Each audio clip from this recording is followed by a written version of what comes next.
इन्हें हमें क्यों भेजा गया था? इसीलिए भेजा गया था कि इनको कोई रोटी खाना बना करके दे सके। हैं? तो एक भजन आ गया, कह रहे हैं मियाँ जी, क्या कह रहे हैं?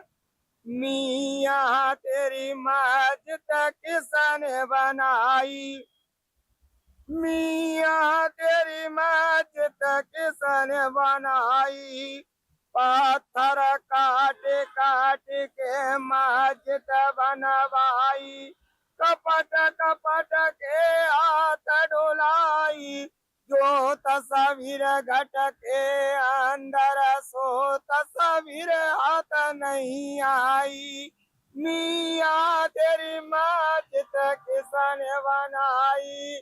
तो कबीर साहब कह रहे हैं मियाँ तेरी मस्जिद किसने बनाई? तूने अपनी जो आत्मा में तस्वीरें बांध तू देखा ही नहीं, तो फिर क्या कह रहे हैं? पाक बाए जब करो मुरीदी गले बीच छुरी चलाई, काटत जीव दया नहीं आवे हिंदू नहीं कसाई, मियाँ तेरी मस्जिद किसने बनाई।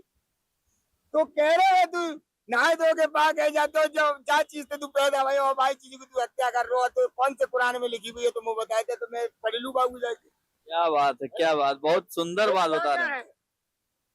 कच्चे मांस को पको कहते हैं, पके की सुन उत्पत भाई, रजबी रज का मांस बनाए है, आखिन देखी क्यों खाई, मियाँ तेरी मस्जिद किसने बनाई। तो कह रहा पगला तेरी 2 बूंद से ही तू पैदा हुआ, 2 ही बूंद से बिना अंडे के माँ के पेट में बिना अंडा के बच्चा रुकता नहीं, क्योंकि माँ के गर्भ के अंदर में अंडा नहीं होगा, तब बच्चे का वही माँ का पेट फट जाएगा। तो फिर क्या कह रहे हैं?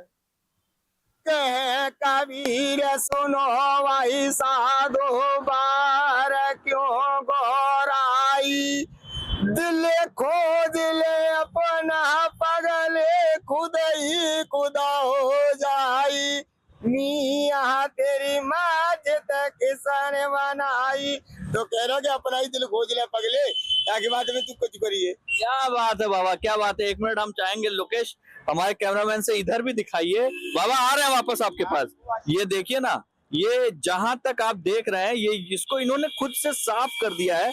और आप देखेंगे सेक्टर 62 का वो बोर्ड लगा हुआ है, उसके उस पार यहाँ पे जो ऐसे तबके के लोग जो कि झुग्गी झोपड़ी लगाते हैं वो लोग रहते हैं, और वहां पे करीब 20 से 30 लोग हैं। लेकिन इसके बावजूद वहां की स्थिति इतनी गंदी है कि वो ये खुद परेशान है कि लोग वहां से इधर आते हैं, क्योंकि ये साफ सुथरा है, तो वो इधर गंदगी फैलाकर चले जाते हैं।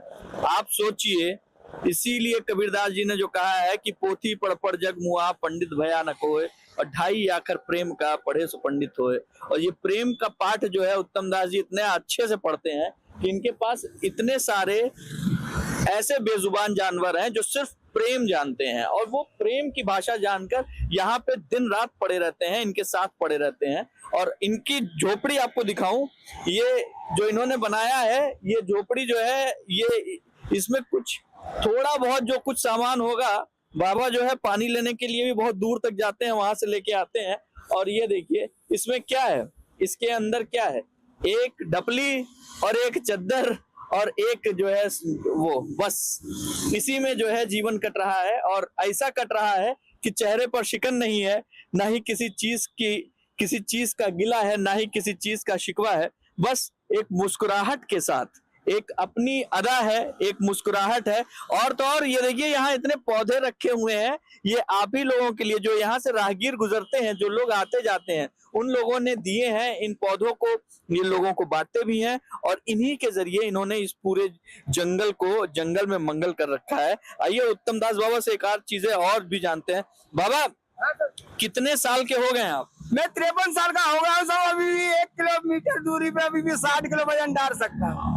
53 साल के हो गए, लेकिन लगते नहीं है। और लगेंगे क्या, जब बाप ही 1.5 फुटी तो बेटा कहाँ सवा 2 फुटी हो जाएंगे, फिर भी तो वही है ना। तो घर छोड़े कितना साल हो गए? मुझे 17 साल हो गए साहब, घर से कोई ताल्लुकात नहीं है। तो घर छोड़ा तो माँ बाप को तो दुख हुआ होगा जब? नहीं दुख हुआ साहब, उनसे अर्जी लेकर चले हैं। अच्छा, उनसे अर्जी लेकर चले थे। उनका दामन चूम के चले हैं। तो अब आगे इस समय आप तो कबीरदास में जो है एकदम रमे बजे हैं, एकदम पूरा रमे ही बजे रहेंगे। मुझे किसी जिंदगी में सुख नहीं है, मुझे इसमें जिंदगी में सुख है। इसमें क्या सुख मिल रहा है? सड़क पे तो इतनी गाड़ियां दिन रात चल रही होती हैं, लाखों गाड़ियां गुजरती हैं, आप सड़क पे हैं। इतना सुख मिल रहा है क्योंकि जनता की मुझे गाली भी मिलती है, जनता की मुझे मार भी मिलती है, बड़ा सुख मिलता है इसमें। जनता की गाली और मार में भी सुख? बड़ा सुख है, क्योंकि बुरा देखने में चला बुरा ना मिले कोई, जो दिल खोजे अपना मुझसे बुरा ना कोई। तो कहते थे प्रेम का प्याला 100 पिए और शीश दक्षिणा दे है। जो प्रेम का प्याला कबीर साहब का वही पी सकता है जो कबीर साहब का चाहने वाला होगा, नहीं तो पीने वो नहीं पिएगा। क्या बात है, क्या बात है। कहते कि प्रेम का प्याला 100 पिए और शीश दक्षिणा दे है, और लोग भी कभी शीश ना दे सके, नाम प्रभु का ले है। लेकिन आप तो कभी पैसा वैसा नहीं मांगते हैं। पैसा समय समय का खेल है, और इसलिए तो माया का बहुत बड़ा जेल है। इधर निरंजन की जाल को हम करेंगे क्या? हम तो इतना चाहते कि साईं इतना दीजिए जा मैं कुटुंब समा, मेरा साधु भी भूखा न जा, मैं भी भूखा न रहूं। यहाँ पे जो कई बार जो है कुछ ऐसे लोग आ जाते हैं राहगीर, जो कि बेचारे गरीब, ये वो खाना वाना उनको भी खिला देते हैं। एक आध लोग अपनी किस्मत का खाते, हमारा कुछ नहीं खाते सर। अच्छा, अभी भी 50 आदमी को बैठा दूं, मैं खाना कर दूंगा। अच्छा, हाँ? क्या बात है। कर दूं तो आज से कबीर का नहीं, किसी का और का कहते ना। अभी इनका हाथ धरा हुआ है।